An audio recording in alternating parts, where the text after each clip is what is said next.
Muy bien, queridos amigos, el texto de para esta noche está en el capítulo 6. Todas estas noches anteriores hemos estado estudiando algunos incidentes del capítulo 5 de Lucas. Ahora pasamos al capítulo 6, pero no voy a analizar el primer incidente, voy al segundo incidente, la curación del hombre de la mano seca, a partir del versículo 6. Dice así, voy a leer el texto todo. Aconteció también en otro día de reposo, en otro sábado. ¿Por qué dice en otro día de reposo? Porque en los versículos 1 al 5 está narrando un incidente que sucedió también un sábado. Por eso dice el versículo 6, aconteció también que en otro día de reposo, que él entró en la sinagoga, Jesús entró en la sinagoga y enseñaba, y estaba allí un hombre que tenía seca la mano derecha. Y le acechaban los escribas y los fariseos a Jesús, ¿no? Para ver si en el día de reposo, en el sábado, lo sanaría, a fin de hallar de qué acusarle. Mas él, Jesús, conocía los pensamientos de ellos y dijo al hombre que tenía la mano seca, levántate y ponte en medio.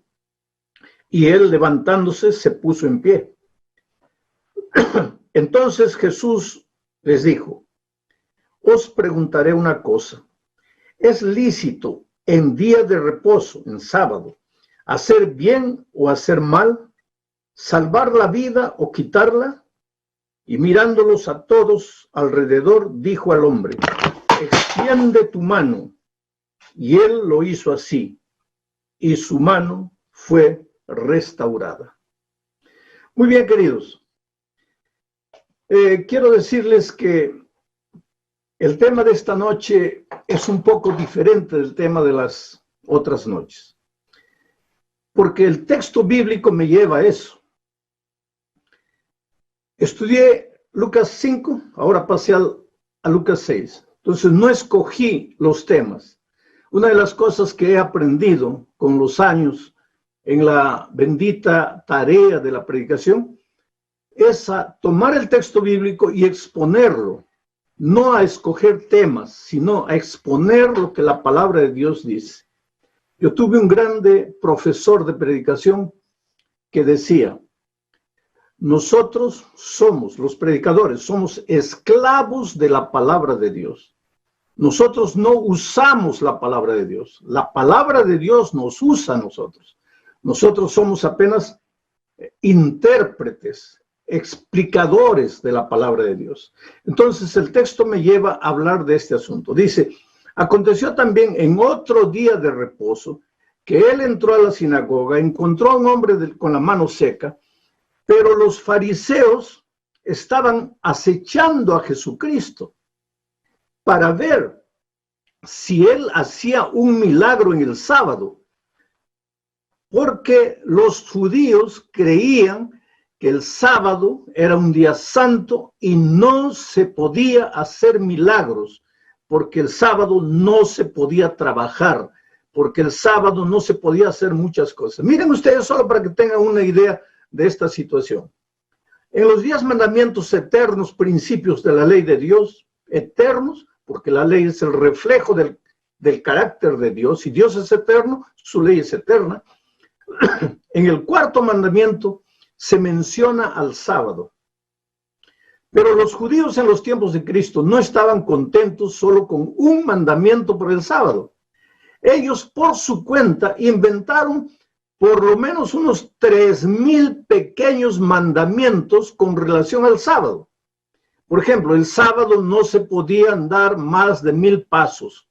Yo estuve hace algunos años atrás en Jerusalén y los judíos no apretan el botón del ascensor en sábado porque eso es pecado. Entonces para los turistas estaba todo programado para subir sin tocar porque ya estaba programado el ascensor de esa manera.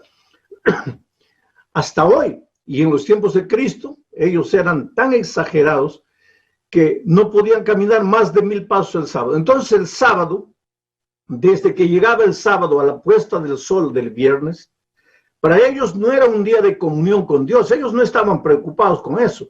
Para ellos era un día de contar pasos para no pecar.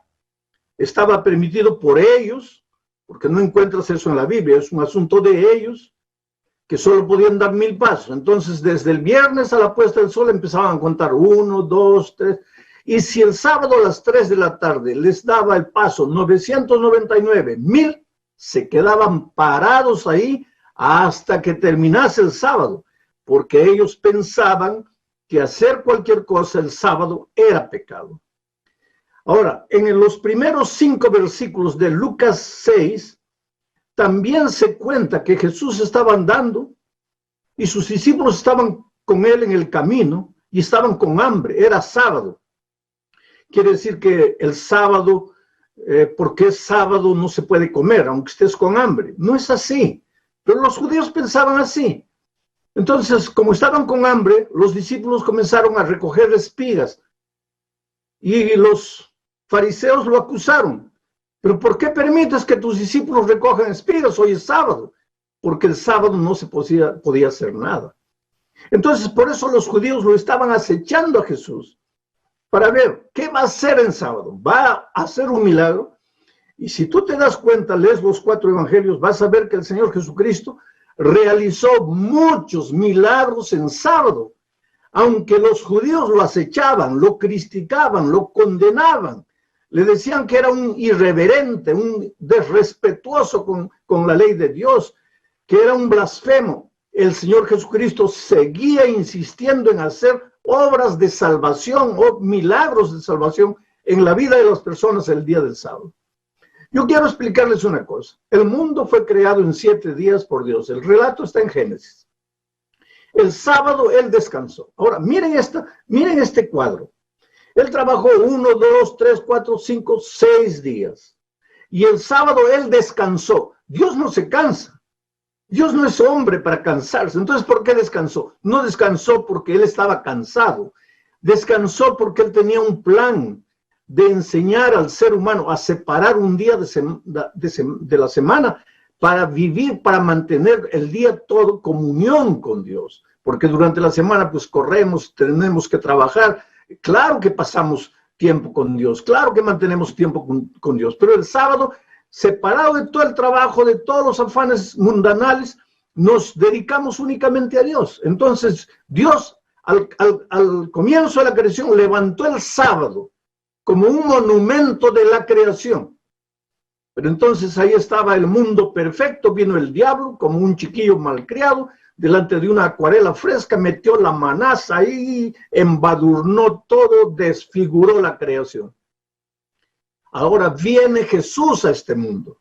¿Para qué? Para restaurar la obra de la creación que había sido destruida por el diablo.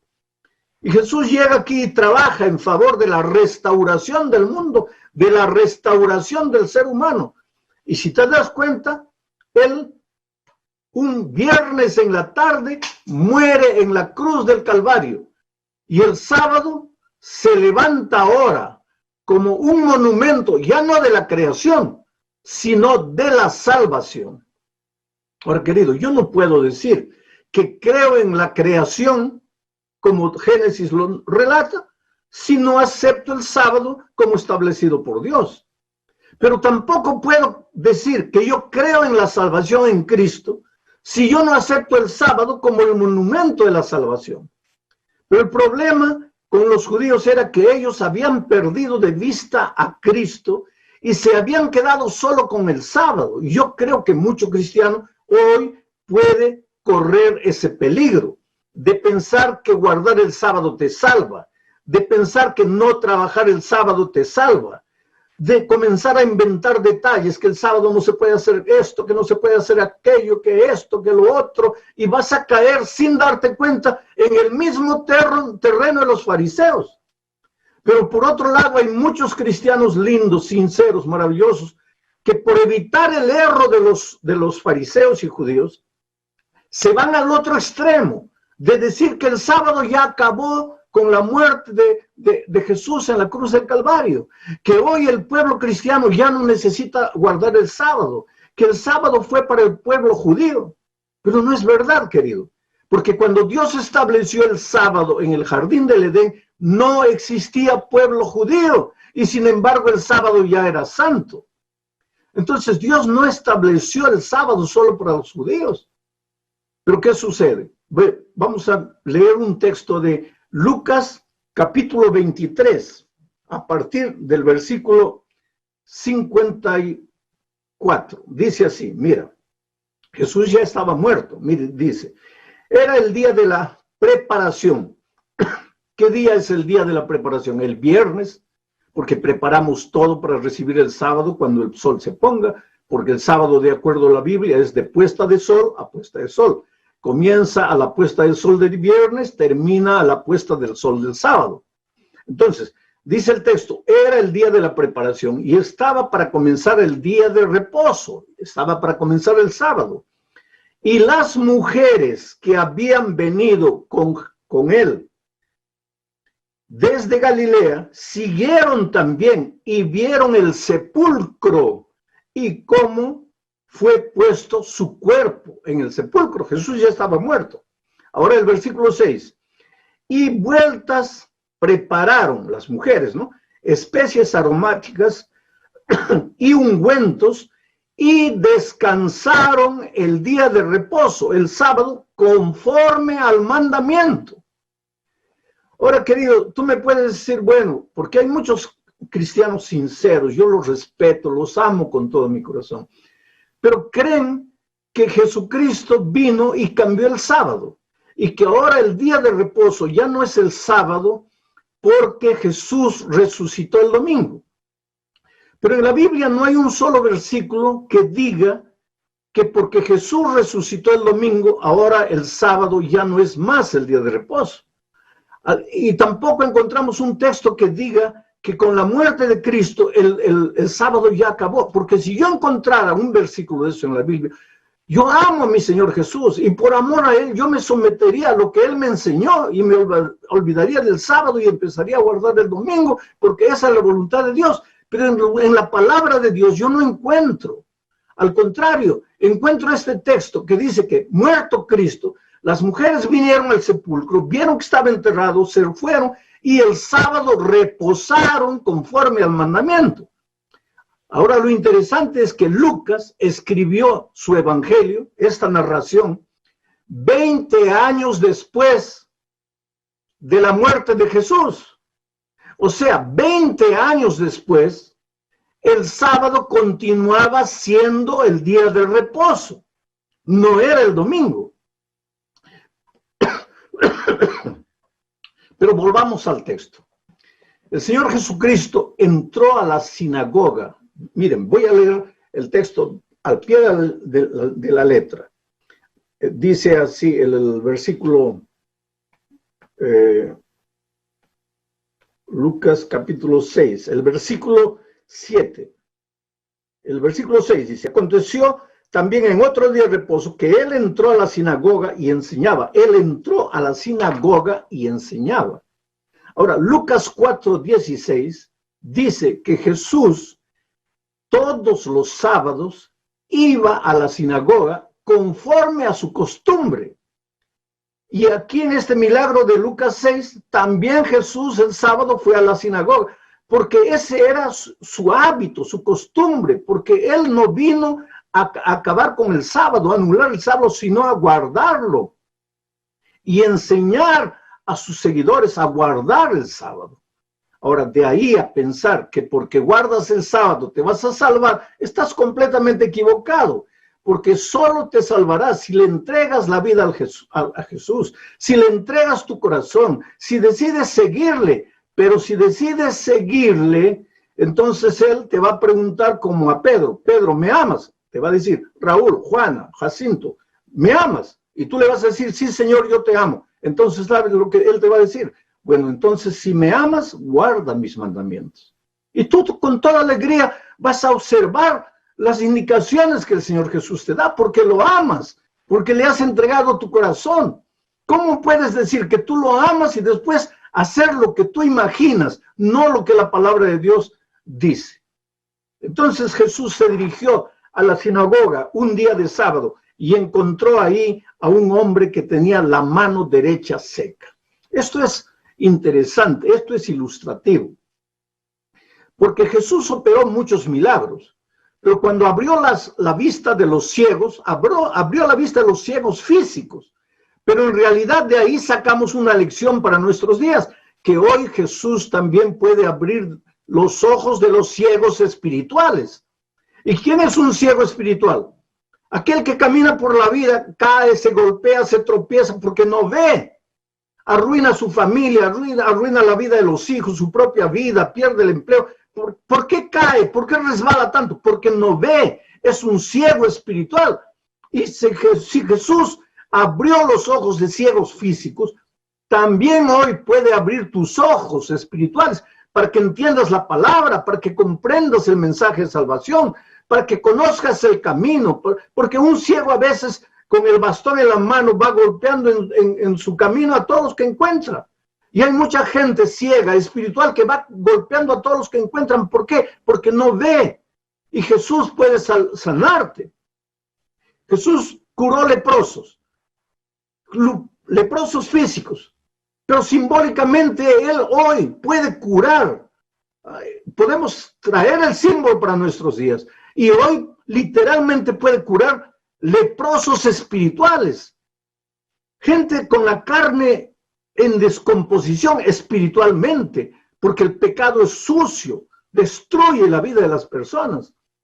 Entonces Jesús encontró paralíticos, los hizo caminar. Hoy día puede hacer andar paralíticos espirituales, paralíticos que no pueden caminar, no avanzan. Todo el mundo avanza, pero ellos no, porque están amarrados a la parálisis espiritual. Jesús es el libertador capaz de curar. Y en esta ocasión, Jesús encuentra un hombre con la mano seca y dice la mano derecha. Generalmente la mayoría de los seres humanos son derechos. Hay algunos, pocos en comparación con los derechos, que son zurdos, que trabajan con la mano izquierda. Y hay otros que son ambidiestros.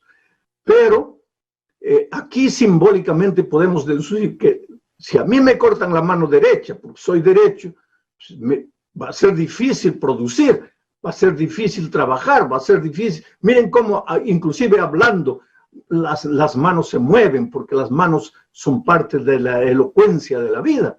Entonces, este hombre con la mano derecha seca simboliza gente que espiritualmente está enferma de la mano derecha, es decir, no produce, por más que se esfuerza, parece que, como dice una señora, pastor, yo gano el dinero, pero parece que el dinero se me escapa por entre los dedos como agua, no puedo ahorrar, no puedo guardar, estoy siempre debiendo dinero para aquí, para allá. Es que estás con la mano derecha seca. No puedes construir. Otros construyen, otros avanzan, otros imaginan, otros abren un negocio, les va bien. Pero tú ya intentaste una cosa, intentaste la otra cosa, no vas adelante, porque parece que tuvieras la mano derecha seca.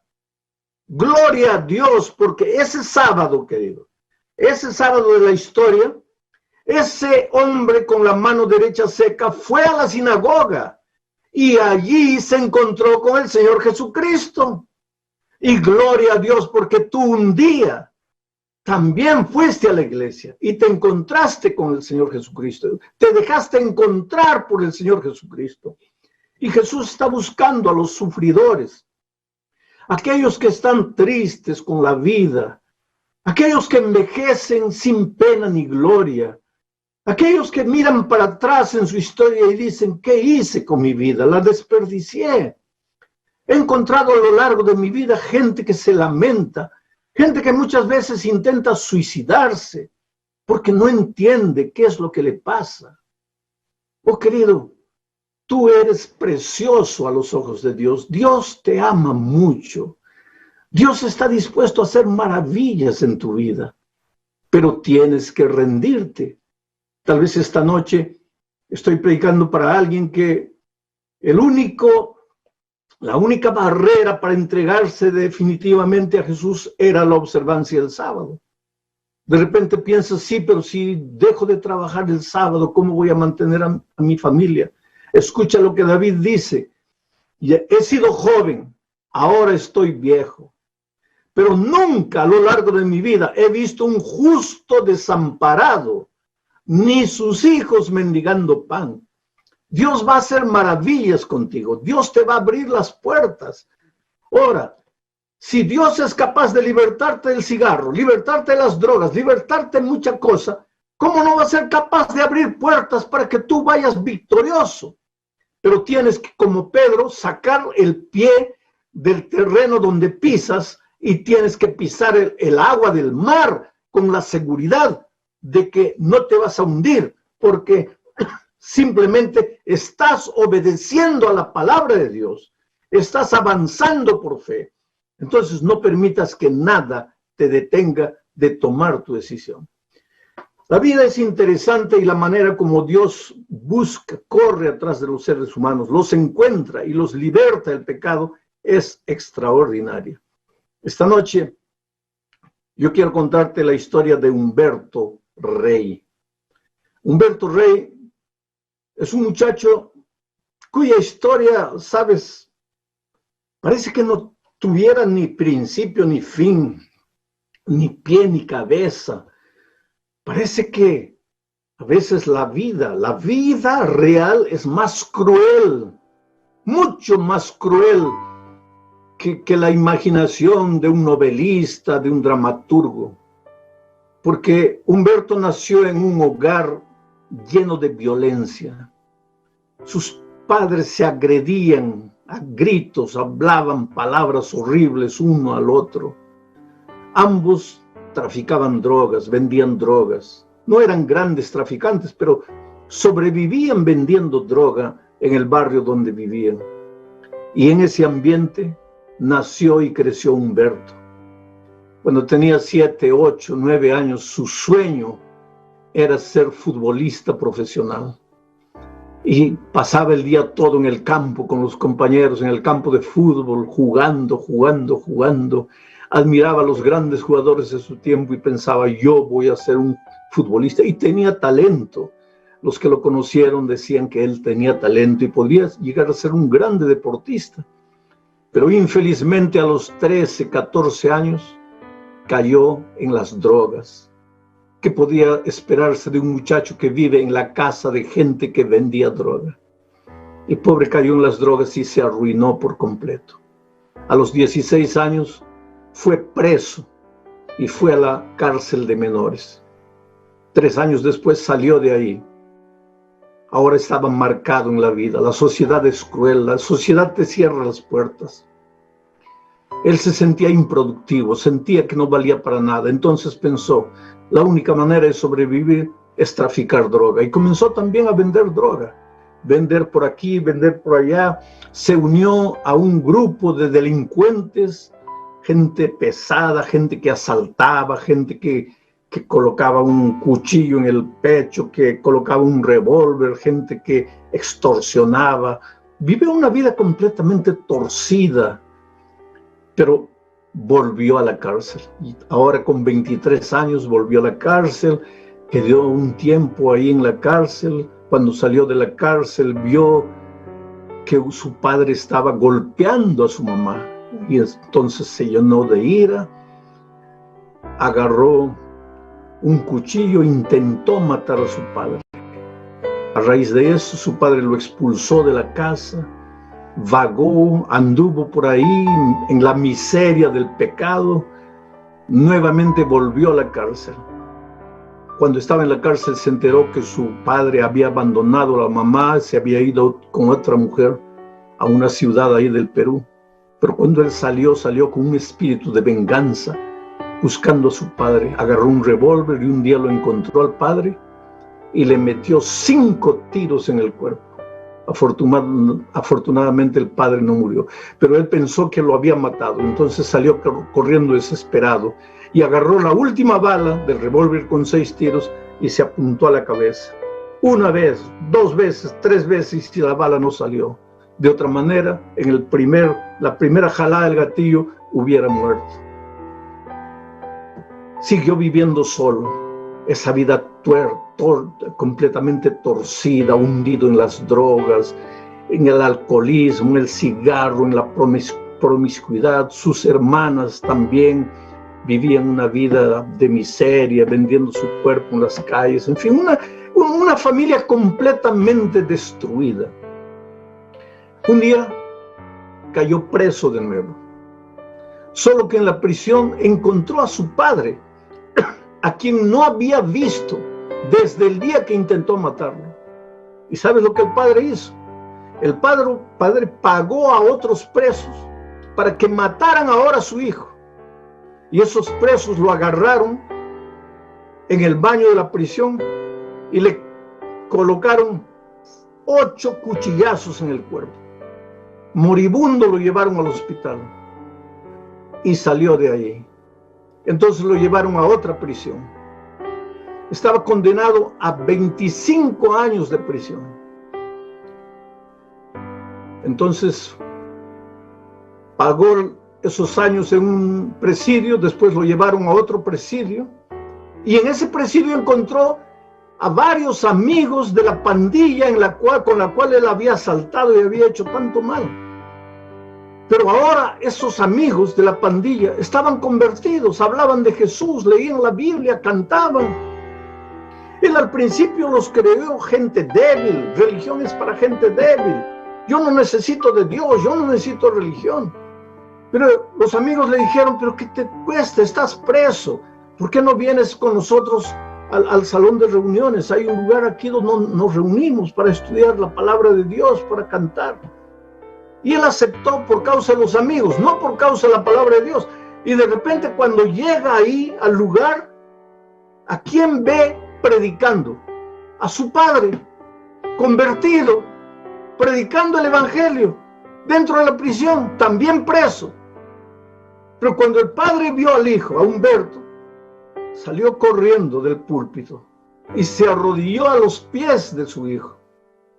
Y le dijo, hijo, perdóname porque intenté matarte, perdóname.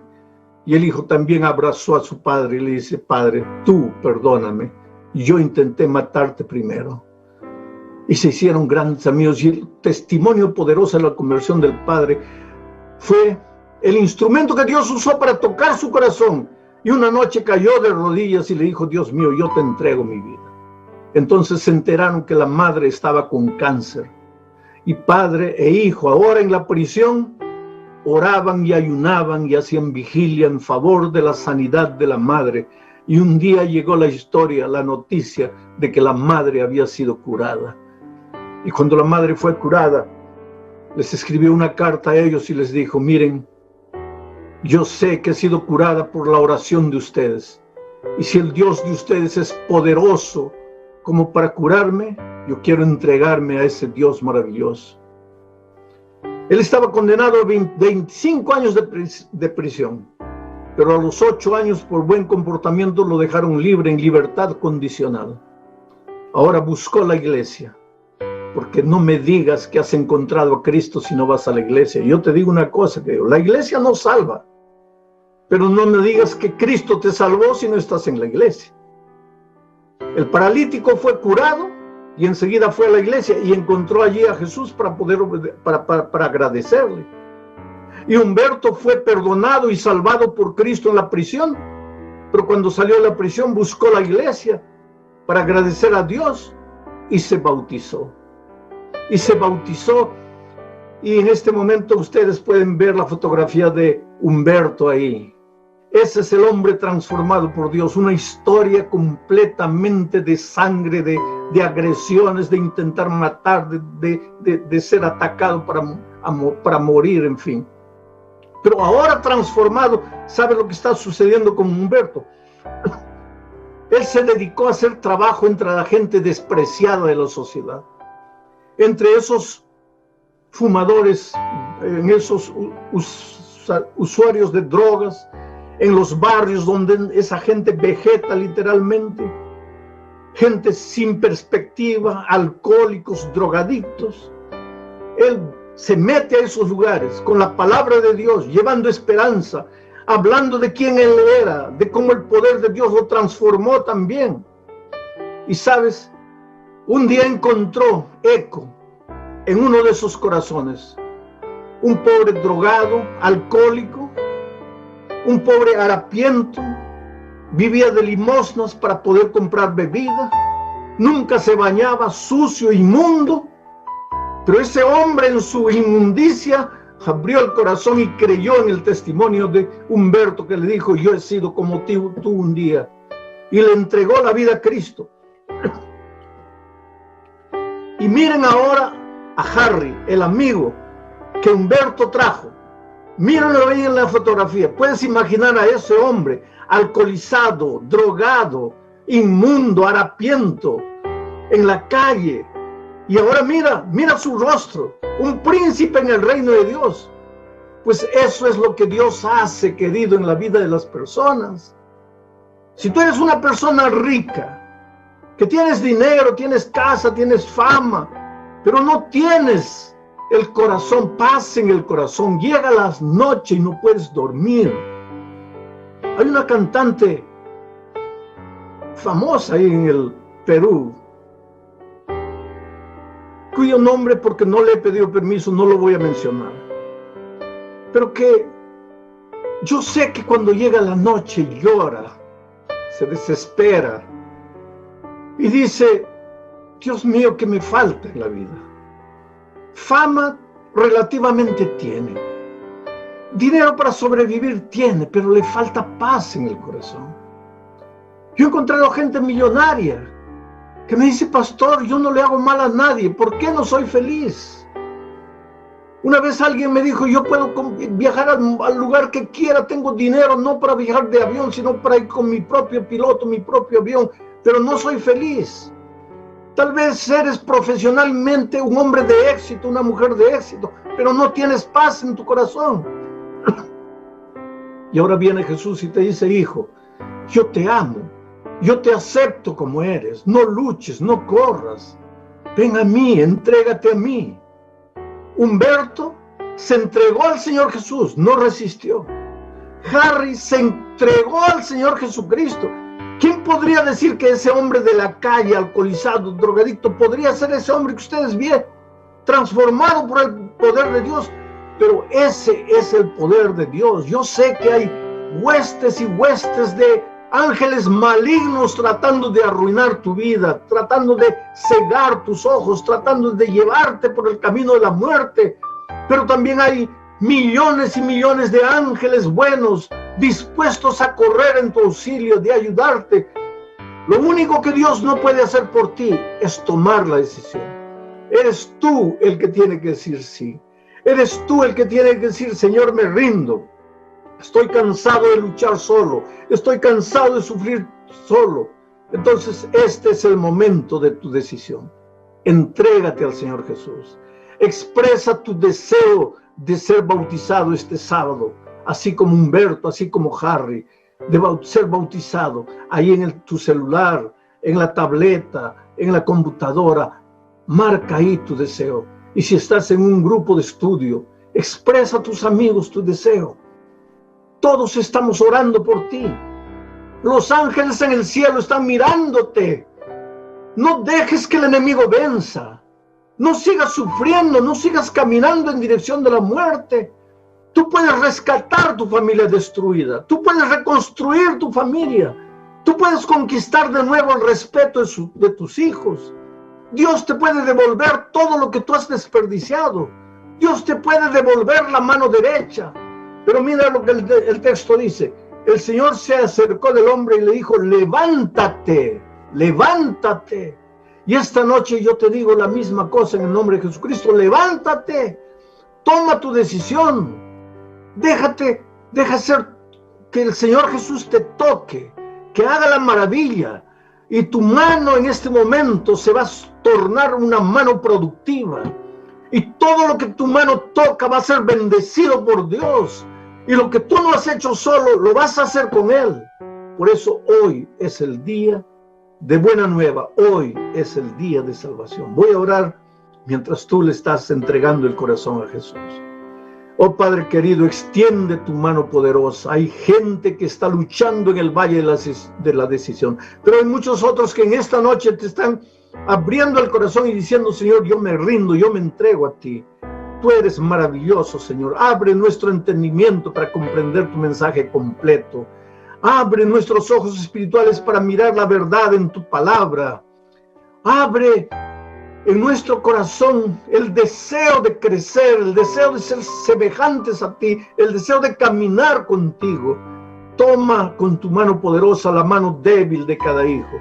Si alguien necesita de un milagro, Señor, en este momento opera ese milagro en la vida de esas personas. En el nombre de Jesucristo. Amén.